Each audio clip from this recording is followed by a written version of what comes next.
শুভ সকালবেলা অসংখ্য ধন্যবাদ জানাচ্ছি আমাদের আলোচিত মানুষ হিসাবে এখানে উপস্থিত আছেন আমার সাথে কাকা আপনার নাম রেজাউল করিম কাকা, আপনাকে আমি ধন্যবাদ জ্ঞাপন করছি আমার চ্যানেল 99 এবং জাতীয় পত্রিকা দৈনিক আজকে আলোচিত রেজাউল করিম কাকা, আমি আপনার কাছে জানতে চাচ্ছি আপনার এই ব্যবসা প্রতিষ্ঠানটি আসলে কত বছর হয়েছে আপনার চ্যানেলে তুলে ধরবেন। আমি সাংবাদিক পড়াতে আপনার সঙ্গে এই ব্যবসা প্রতিষ্ঠানটা আজকে 12 বছর এক যোগ হয়ে গেছে। তো সেক্ষেত্রে আমরা যদি বলি রেজাউল করিম কাকা ওয়াজ নট বেশিনারে, রেজাউল করিম কাকা কিন্তু একদিনে তৈরি হয় নাই, আগে একটু পাপা করে কিন্তু 12 বছর এক যোগ পার করে দিয়েছে। বর্তমানে কাকা আমরা দ্বিতীয় স্বাধীনতা নিয়েছি, এখন আপনার কাছে কেমন লাগছে? এখন আসলে খুব ভালো লাগছে। এখন মনে হচ্ছে যে আমরা একটা স্বাধীন দেশে বাস করছি।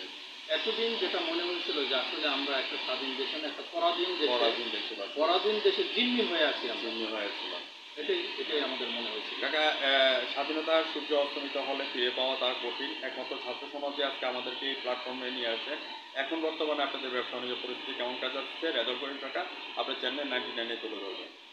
ইনশাআল্লাহ ব্যবসা বাণিজ্য আলহামদুলিল্লাহ আমরা ভালো আছি এবং মনোবলটাও আমাদের আগের চেয়ে অনেক ফিরে আসছে।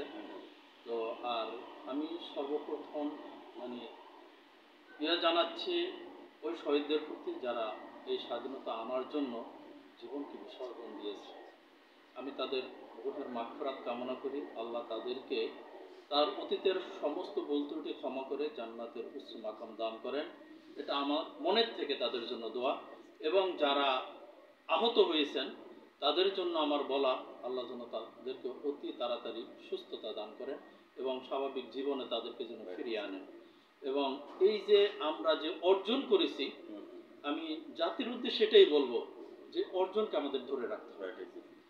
এটা যদি আবার পুনরাবৃত্তি হয় তাহলে আমরা আবার সেই পরাধীন দেশে চলে যাব। আল্লাহ যেন এমন লোক এই দেশে, আমি দল মত বুঝি না, আল্লাহ আমাদেরকে এমন শাসন ভার এমন লোকদের উপর ন্যস্ত করে যারা এই দেশকে, এই যে স্বাধীনতা আমরা অর্জন করছি এটাকে অক্ষুণ্ণ রেখে চলার মতো বা এই পরিবেশটাকে বজায় রাখার মতো তার ভিতরে এরকম শক্তি দান করেন এবং মানুষ যাতে সকলের সাথে দল মত নির্বিশেষে, এখানে দল থাকতেই পারে, আমি এক দল করবো আপনি এক দল করবেন, করতেই পারি, তাই বললে তো আপনি আমার শত্রু হতে পারেন না, আমি আপনার শত্রু হতে পারি। হ্যাঁ, আল্লাহ যেন এই জিনিসটা আমাদের সবার ভিতরে যে ভ্রাতৃত্ব বন্ধন বজায় রেখে যেন আগামী দিনগুলো আমরা চলতে পারি। এই স্বাধীন বাংলাদেশ যেভাবে হয়েছে বাকি জীবনটা যেন স্বাধীনতার সাথে আমাদের বাকশক্তিকে রুদ্ধ করে রাখা হয়েছে।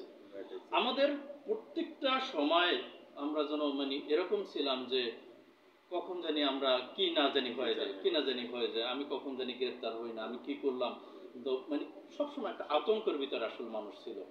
আল্লাহ সেই আতঙ্ক থেকে আমাদেরকে মুক্ত করেছেন। আমি আশা করি ইনশাআল্লাহ আল্লাহ পাক রব্বুল আলামিনের কাছে এই ফরিয়াদ যেন বাকি দিনগুলি আমরা যেন সুন্দরভাবে অতিবাহিত করতে পারি। মানুষের জন্য জীবনের জন্য একটু সহানুভূতি কি মানুষ পেতে পারে না? রেজাউল করিম কাকা আপনার চ্যানেলে যে কথাটা তুলে ধরেছেন আপনাকে আমি ধন্যবাদ জ্ঞাপন করছি। আর আপনাদের কাঠের ব্যবসা এখন কোথা থেকে নিয়ে আসছেন কাঠ এবং কোথায় ডেলিভারি দিচ্ছেন, এই কথাগুলো একটু চ্যানেলে তুলে ধরবেন রেজাউল করিম কাকা। আমাদের কাঠগুলি বাহির থেকে আসে, কাঠ নাজিরিয়া, এবং এটা আমরা মাটির কাছে বিভিন্ন লোকালে বিক্রি করি আর আমাদের কিছু কাঠ রেলওয়েতে যায়। আচ্ছা, তো সেই সুবাদে আপনাকে ধন্যবাদ জ্ঞাপন করছি। আজ রাত 9:15 আমাদের চ্যানেল থেকে সরাসরি রেজাউল করিম কাকা আপনার সাক্ষাৎকারটি দেখে নেবেন। আমরা সাংবাদিকরা এক পাও চলে গেছে তাতে দুঃখ নাই, আরেক পাও যদি চলে যায় তাহলে আমরা রাজপথে থাকবো, আপনারা শান্তিতে থাকবেন, এই প্রত্যাশা নিয়ে আমি সাংবাদিক পরাদয় বিদায় রেখে টানছি। কাকা ভালো থাকেন, সুস্থ থাকেন, ধন্যবাদ আপনাকে। আল্লাহ আপনাকেও ভালো রাখুক, সুস্থ রাখুক, বাকি জীবনটা যেন সুস্বাস্থ্য আমি কামনা করি। আপনার নেক হায়াত আল্লাহ দান করুক। আপনাকে অনেক অনেক ধন্যবাদ। সূর্য উঠেছে রক্ত লাল রক্ত লাল রক্ত লাল। আজকে এই বিশেষ দিনে আপনাকে এই কবিতাটি আমি উৎসর্গ করে দিয়ে গেলাম। ধন্যবাদ আপনাকে।